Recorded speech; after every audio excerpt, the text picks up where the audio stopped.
Hello दोस्तों, good evening.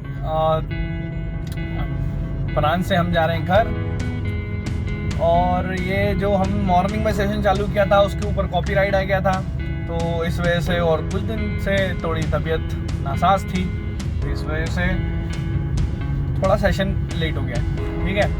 और लेकिन अब हम चल रहे हैं। अब गाड़ी बुला रही है, सीटी बजा रही है, वो तो नहीं चला सकते क्योंकि जो है कॉपीराइट आ जाता है, क्लेम आ जाता है, फिर आप लोग देख नहीं पाते वीडियो। आज एक नई स्टोरी लेके आया हूँ मैं। बहुत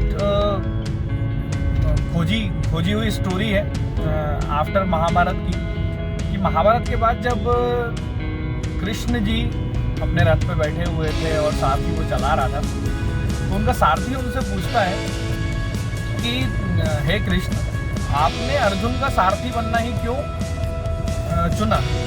आप जो है अर्जुन के साथ बैठ सकते थे बिना, आपने शस्त्र उठाने की कसम खाई थी, शस्त्र ना उठाने की, माफ कीजिएगा, शस्त्र ना उठाने की कसम खाई थी, लेकिन ऐसा भी तो था ना कि आप उसके साथ बैठ के बिना शस्त्र उठाए उसको सारे मार्गदर्शन दे सकते थे।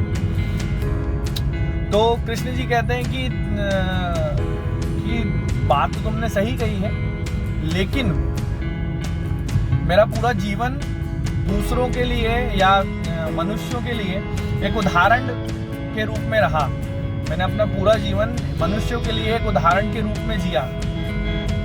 मैं अपने मामा को भी मैंने मारा, ठीक है, अपने मामा को भी वो मारते हैं। तो क्योंकि एक धर्म पहले है, धर्म इन द सेंस जो सच है। धर्म का मतलब ये बिल्कुल नहीं है कि हिंदू या मुसलमान या ये धर्म नहीं है। धर्म का मतलब सत्य है, जो ओरिजिनल में जो नैतिक है वही सत्य है, और वही धर्म है, जो नैतिक है वही धर्म है। तो भाई मुझे इतने प्रिय रहते हैं रिश्तेदार, सभी को प्रिय रहते हैं, हमको भी प्रिय हैं, लेकिन उनको भी मारना पड़ा। तो पूरा जीवन उनका जो रहा वो हमेशा जो है एक उदाहरण स्थापित करने के लिए रहा। तो वो अपने सारथी को कहते हैं कि मुझे कुछ तो करना था, लेकिन मैं अगर वहीं बैठे बैठे उसको बगल में रहता तो शायद वो जो एग्जाम्पल मुझे सेट किया, उदाहरण मुझे सेट करना था, उदाहरण मेरे को बताना था लोगों को, वो नहीं हो पाता। कैसे कि बहुत ऊंची नीची पदवियों का बहुत ख्याल रखते हैं लोग, पदवियों का बहुत ही ज़्यादा सम्मान करते हैं। जो अच्छी पदवी पे हैं, जो कम छोटी पदवी पे वो कम सम्मान करते हैं, उनका सम्मान नहीं किया जाता है।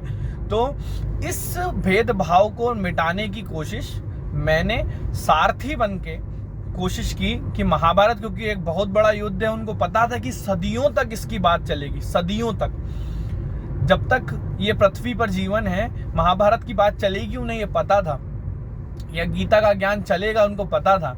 इस वजह से भगवान श्री कृष्ण ने एक सारथी का रूप अपनाया, ताकि लोगों को पता चले कि जब भगवान जो है वो किसी को नहीं, किसी भी रूप में हो सकता है, चाहे वो छोटा हो, चाहे वो सारथी हो, चाहे कोई और जूते पॉलिश करने वाला हो, या कोई भी हो। भगवान का संदेश ये था उसमें कि छोटे से छोटे व्यक्ति में मैं हूँ, छोटे से छोटे कण में मैं हूँ।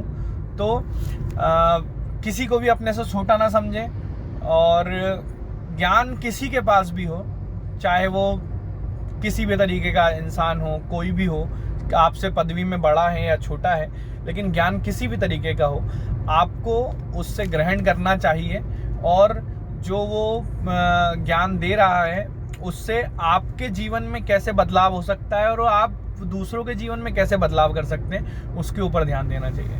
तो आज की ये कहानी आपको कैसी लगी ज़रूर बताइएगा कमेंट में, और ऐसी ही कहानियाँ हम आते रहेंगे, लाते रहेंगे, और छोटी छोटी चीज़ें हैं। अगर कुछ सीखने को मिला है आपको तो thank you very much, and subscribe कर लीजिए ताकि लाइव हम लोग आ सकें। अभी 90 ही सब्सक्राइबर हुए हैं, तो लाइव नहीं आ पा रहे हैं, ठीक है, तो हम लाइव भी करेंगे, और टाइम यही है। टाइम यही रहेगा, इसको या तो सुबह करेंगे या शाम को करेंगे, क्योंकि एक बार ऑफिस जाना होता है, एक बार ऑफिस से आना होता है, तो दिन में कोई भी एक बार हम लाइव या अपलोडेड सेक्शन करेंगे, ठीक है, इसी टाइम में। ओके, तो खुश रहिए, अपनों से छोटों का भी सम्मान कीजिए, बड़ों का तो सम्मान करना ही है, आप लोग करते ही हैं, अपने छोटों का भी सम्मान कीजिए, सीखते रहें, और जय श्री कृष्ण।